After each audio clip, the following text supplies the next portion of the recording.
साथ हरियाणा से आए हुए एक दंपत्ति है जिन्होंने सफ़ेद रंग के कपड़े पहने हैं। हस्बैंड तो चलिए पुरुष हैं, वो पहन सकते हैं, लेकिन महिला ने भी सवारी सूट पहना है। जानेंगे क्यों। और लगातार जब भी हम कार्यक्रमों में जाते हैं, हमें अनेकों कार्यक्रमों में मिले वो इसी तरीके से सफ़ेद रंग के पुरुषों वाले कपड़ों में मिले हैं। मैडम नमस्कार, पहले अपना परिचय दीजिए।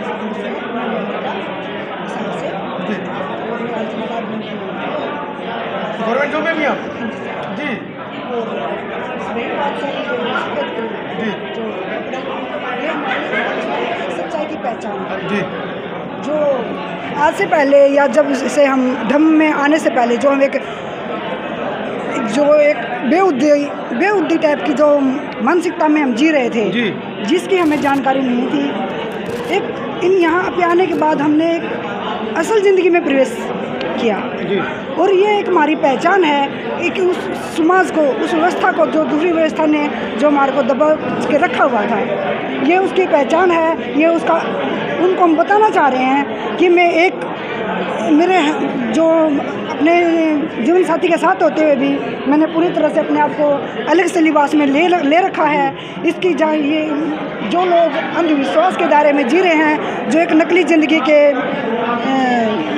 अंधेरे में गुम हैं, उन लोगों को मैंने बताना चाहती हूँ कि शादी करने का और विधवा होने का या सधवा होने का कपड़ों के लिबास से कोई लेना देना नहीं है जी। ये हमारे खुद की मानसिकता की जो निचला सत्र है, ये उसको दर्शाता है। हम पूरी तरह से आज़ाद हैं। ये जो धम्म का जहाँ पर हम आए हैं, ये इस बात को समझाता है कि किसी भी रंग में या किसी भी तरह की जो बेतुकी जो हमारी मानसिकता है, उसमें हमारा विधवा होने से या हमारा अपशगुन होने से, हमारा कोई बुरा कार्य होने से इसका कोई योगदान नहीं है। अगर हम सही चरित्र में रहते हैं, चाहे हम कपड़े मतलब ठीक है, हमने पूरे अपना शरीर को ढक के रहना चाहिए, ये मैं इस बात का समर्थन करती हूँ। लेकिन मैं ये बात इसलिए कहना चाह रही हूँ क्योंकि जैसे जो घूंघट की प्रथा है, अगर मैं ये लगा लूँ कि अगर मेरा चरित्र खराब है, क्या मुझे घूंघट बचा पाएगा? क्या वो व्यवस्था मुझे ये व्यवस्था है, ये मंदिर का घंटा बजाने वाला जो भगवान है, क्या ये मुझे चरित्र को सुधार पाएगा? मंदिर में नहीं बचा पाते वो तो इसलिए मैं आप जो मेरा समाज है, मेरे जो भाई हैं, बंधु हैं, जो मंदिर में जो झूठे दिखावे से, जो अपने काम से, अपने खुद के उससे बच करके और ये अपना आपको छुपाना चाहते हैं कि हमारा कोई भी काम की जिम्मेवारी कोई भगवान ले लेगा, तो मेरे भाइयों से मैं अपील करना चाहती हूँ, मेरी बहनों को मैं ये बता देना चाहती हूँ कि बहनों, इन चीज़ों से निकलो। मुझे बड़ा दुख होता है और मैं उन लोगों पे मुझे बड़ी दया आती है कि वो कैसा जीवन जी रहे हैं, वो क्यों नहीं अपने विचारों को खुल के जी रहे हैं, क्यों अपने ऊपर थोपते हैं कि हमने ये कर दिया तो ये हो जाएगा, ये कर दिया तो वो हो जाएगा। चलिए आपको बताता चलूँ, साक्षात्कार को हम आगे ले जाएं उससे पहले मैं आपको बता दूं, भारत देश के अंदर राजस्थान और हरियाणा दो ऐसे राज्य हैं जहां पर लड़कियां पैदा होते ही मार दी जाती हैं। वर्तमान में भी ऐसी स्थिति कई गांवों में इन दोनों प्रदेशों में है। तो बड़ा भयावह स्थिति है कि जो शादी की जो एक एवरेज प्रतिशत है, वो पुरुषों के मुकाबले महिलाओं की, कन्याओं की बहुत कम है। 10 पुरुषों पर 3 लड़कियां हैं, ये सर्वे कह रहा है, मैं नहीं कह रहा हूँ। सर स्वागत है आपका।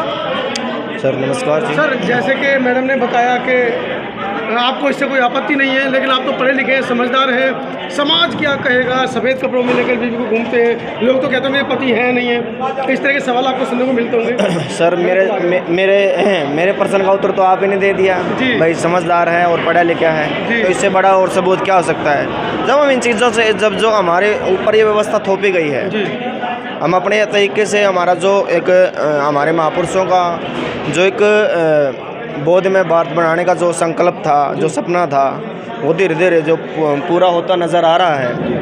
हम लोग कोशिश कर रहे हैं, लेकिन एक परिधान से ये चीज़ें, मतलब परिधान से देश नहीं बदलने वाला। लोग कहते हैं घूंघट में रहना चाहिए बहुओं को, बेटियों को, मतलब घूंघट इतना कि शिकल भी ना दिखाई दे। देखिए वो उनकी मानसिकता है। अब किसी की मानसिकता पे हम सवाल खड़ा नहीं कर सकते।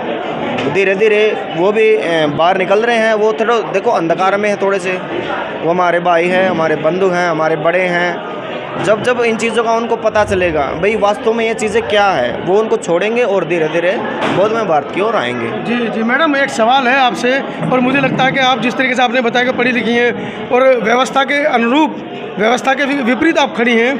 एक हमारे बड़े ज्ञानी बाबू आजकल पैदा हो गए हैं, हिंदुओं के बाबा, वो कह रहे हैं कि मांग ना भरें, मंगलसूत्र ना पहने तो खाली प्लॉट है महिलाएं, और अगर उन्होंने रष्टी मंगलसूत्र पहना है तो उससे पता चलता है कि उसकी रष्टी हो चुकी है। क्या कहेंगे ऐसे? पहले तो मैं ऐसे, आपने ही उसका जवाब दे दिया है, जो उसको मूर्ख बोल दिया, तो मूर्ख लोग तो कुछ भी कह सकते हैं। बाकी हमारी मानसिकता किसी भी व्यवस्था के खिलाफ जाने की बिल्कुल भी नहीं है। हमने सिर्फ, हम ये चाहते हैं कि कोई भी हम काम करें, तो जैसे मैंने वाइट कपड़े पहन रखे, आप इसके ऊपर सवाल जी आप नहीं क्यों पहने, मैं इसका जवाब देने के, मैं पूरा मतलब इसका मेरे पास है कि मैं कोई भी काम करती हूँ तो उसकी वजह होती है, लेकिन कोई क्या बोल जाए उसकी वजह तो देखो वही बंदा। मेरा सवाल आपसे मात्र इसलिए है, आप पढ़ी लिखी हैं और गवर्नमेंट जॉब में भी हैं, बुद्धिजीवी वर्ग से भी आती हैं, तो हमारे समाज की हज़ारों महिलाएं वहाँ पर जा रही हैं और उसके बावजूद इस तरीके की बातें सुन रही हैं, खाली प्लॉट, रजिस्ट्री क्या हुआ प्लॉट, उसके बावजूद विरोध नहीं कर रही हैं, ठाके लगाकर हंस रही हैं। तो आप जैसी महिलाओं की जिम्मेदारी बन जाती है कि उनको वो इस अंधकार से उजाले की तरफ ले चले। हाँ जी, देखो यहाँ पे अगर मैं आपके सामने ये चीज़ें बोल रही हूँ, इस बारे में मैं, आपने जो पहले क्वेश्चन किया था उसका मैं जवाब उसमें उनसे, मेरी बहनों से, मेरे भाइयों से मैं अपील कर चुकी हूँ कि हम कोई भी काम करें तो उसमें हाँ या करना क्यों करें, हमने इस बात को जाने किसके करने का क्या कोई फ़ायदा है या और क्यों कर रहे हैं। तो जब हम इस अंदर चले जाएंगे तो जो हमारी मानसिकता उसमें जानने के काबिल हो जाएगी। जब हम थोड़े से इस ओर चले जाएंगे, एक ज्ञान की तरफ हम बढ़ जाएंगे, तो वो सवाल करने लग जाएंगे, और जो वो तार्किक शक्ति जब अब इंसान की बढ़ जाती है तो वो जवाब उस टाइम पे मांगने लग जाएंगे।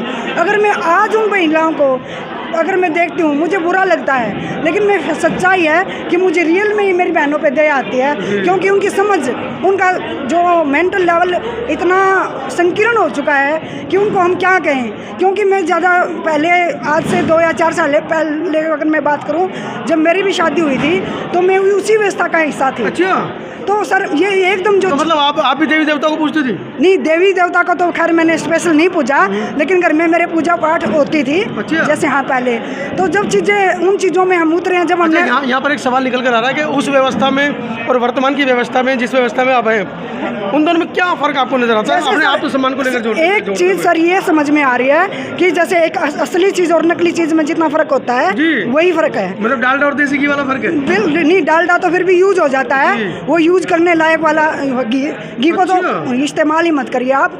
मतलब कि ये जो एक नकली चीज़ होती है और जो एक असली चीज़ होती है, जो एक हम नकली गहना पहनते हैं और एक असली, उतना फ़र्क होता है, इतना फ़र्क मैंने महसूस किया। तो आप अपने जीवन में किस तरीके से उस फ़र्क को देखते हैं? मतलब जीवन में समता समानता का जो भाव है वो कितना बड़ा है? उसका समानता तो सर देखो, हर कोई भी बंदा है अपनी आज़ादी चाहता है जी। जब मेरी, देखो मैं एक बात बता दूं आपको, समानता की बात हमारी समझ इतनी है, जब मेरी शादी हुई थी तो उस टाइम पे मुझे ये था कि जब मेरी बारात आएगी, मेरी मानसिकता यही थी। अच्छा। उसके अंदर मेरी ये चूड़ियाँ, या ऐसा मैं लहंगा पहनूंगी, ये मुझे पार्लर भी जाना होगा, क्योंकि मैं उसी तरह से मैं भी उसका हिस्सा थी। तो जब समानता की जब बात आती है, वो मानसिकता जो चली आ रही है ना, वो एक हैबिट बन जाती है। वो बुरी नहीं, एक टाइम के बाद बुरी नहीं लगती, लेकिन जब उस माहौल से हम निकलते हैं तब हमें पता चलता है कि हम, मतलब कि वो लाइफ तो जीने लायक ही नहीं थी, व्यर्थ कर दी जिंदगी। हाँ जी, ये वाली इतना फ़र्क हमें देखना। तो वहाँ पे समानता का कोई मतलब नहीं है,